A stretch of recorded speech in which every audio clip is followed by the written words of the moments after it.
தற்போது கிடைத்த அண்மை செய்தி, கௌரவ விரிவுரையாளர்களுக்கு பணி நீட்டிக்கப்பட்டுள்ளது.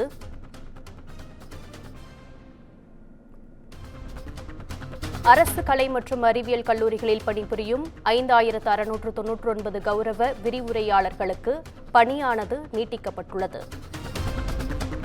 இது குறித்த கூடுதல் விவரங்களை எமது செய்தியாளர் கீதன் வழங்க கேட்கலாம். கீதன், இது குறித்த கூடுதல் விவரம் என்ன?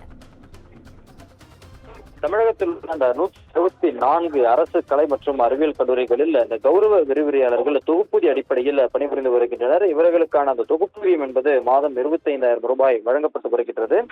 இந்த நிலையில் 5699 கௌரவ விரிவுரையாளர்களுக்கு 11 மாதங்களுக்கு தற்பொழுது பணி நீட்டிப்பு வழங்கப்பட்டு அதற்கான ஊதியத்திற்கான அந்த தொகையாக 156 கோடி ரூபாயை தமிழக அரசு ஒதுக்கி இருக்கின்றது. தற்பொழுது இந்த 5699 கௌரவ விரிவுரையாளர்களை பணி நீட்டிப்பிற்கான அந்த ஆணை வழங்கப்பட்டு தற்பொழுது அவர்களுக்கு 11 மாதங்களுக்கு நிதி ஒதுக்கீடும் செய்து தற்பொழுது அரசு உத்தரவிட்டிருக்கின்றது.